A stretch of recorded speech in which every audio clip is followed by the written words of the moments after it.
821, Big 550 KTRS. Well, we've been talking about municipal courts and how Michael Brown's lawyer, Anthony Gray, is the police chief for Pine Lawn. He's also the municipal court judge for some of those small towns, and many of those small towns up in North County are under massive criticism for ticketing their residents and the people surrounding it, and keeping people permanently in court and tickets and all that type of stuff.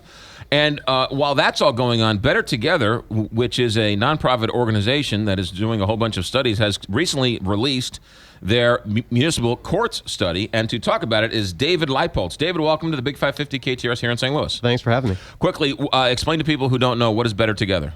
So Better Together is a grassroots project, and we're just taking a look at how our region provides municipal services through 6 different studies ranging from public finance to public safety and general administration. And tell us what the municipal courts study found. You know, what we found was a systemic issue that allows for some municipalities to function off of revenues from fines and fees. And there was a disproportionate amount that were doing so in predominantly poor African-American communities. Right. How bad do we know? Well, if you look at the St. Louis region, we bring in about $61 million in fines and fees each year. That is 46% of municipal fines and fees statewide, just in our region, when we have 22% of the population. Wow. So 61 million accounts for almost 50% of all the fees for the entire state. All the fines and fees for municipal courts, yes. So clearly it's a major problem. Yes. But however, they keep talking about how they keep passing laws down in Jefferson City saying that you're not allowed to take any more than 20% of your total revenue in fees. The current law is at 30%. And to put that into context, if that was a cap that all the municipalities in city and county followed, we could double the amount we currently take in and go up to about $130 million in fines and fees revenue for the region. So, well, hold on. You're saying if a cap was 30%, we're still under that cap? Well under it as a region. Really? Now, I think that is the product of, there are parts of our region and municipalities that run maybe 4 or 5% of their revenue from fines and fees. And sure. They tend to seem to be pretty healthy economic systems, but there's a pocket of these municipalities, 20 of the 21 municipalities in the region that get over 20% of their annual revenue from fines and fees are north of Olive and within the boundaries of 270. Which is the North County area. Yes. Yeah. So, and some of the worst offenders, some of those... Yeah, some of the worst offenders can go upwards to 61%. Over half of their budget comes from fines and fees.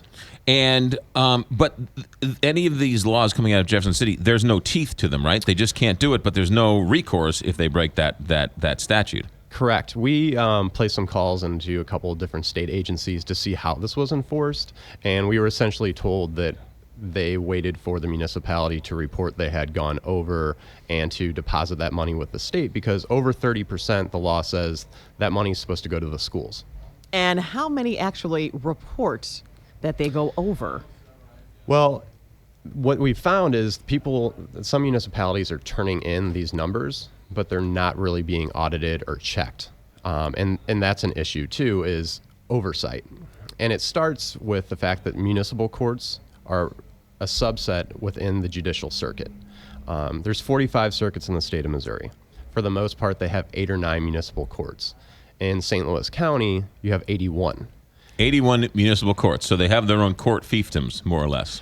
Well, and it leads to an oversight issue because there's one judge in each circuit that's the presiding judge who oversees those courts. And 8 or 9 is a fairly manageable amount, but when you look at a judge who's supposed to manage a circuit and then 81 municipal courts, that's almost humanly impossible. What about the situation we were talking about? And Better Together just reports the facts. You don't come up with any suggestions or anything like that. This is just facts. We report the facts, and then we also, when we're meeting with practitioners, we're meeting with academics, judges, we talk to them and say, what are some best practices that you've seen in other places? And we put those in there for discussion. Gotcha. We don't offer one solution. We offer many. What about where if I'm driving through, let's say Pine Lawn, since we're picking on Pine Lawn earlier, and I get a speeding ticket, and it's, $150, and I call the Pine Lawn mayor, which is also the Pine Lawn police chief, which is also the Pine Lawn prosecutor, and I say, hey, I want to plea down my speeding ticket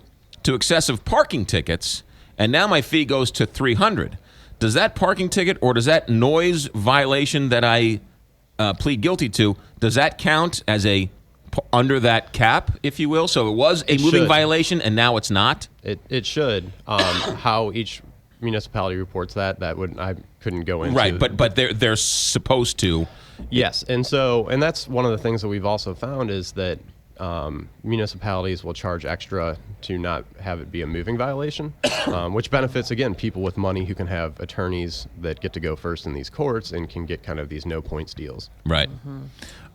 Where can we find this study from Better Together? If you go to bettertogetherstl.com, we have our studies up there. We also have an interactive map that kind of highlights this issue further, as well as all the source documents that we use and cite to are on our website as well.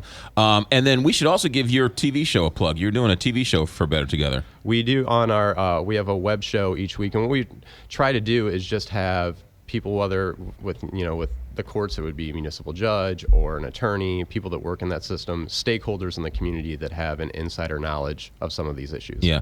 Outside of North County, are there any other pockets? I know a lot of people always brought up St. George, and St. George disbanded their police department. But any other pockets around the St. Louis metropolitan area that were as egregious as North County? No. So there was 21 municipalities that had 20% or more of their revenue come from fines and fees, and 14 municipalities that their largest source of revenue was municipal court fines and fees. And all of those were within the boundary we discussed, north of Olive, within 270, except for one, and that was Bella Villa. Bella Villa. There you go. David Leipoltz with Better Together. The website again to find out more? bettertogetherstl.com. bettertogetherstl.com. David, thanks for coming in. Thanks for having me. 8:28 here.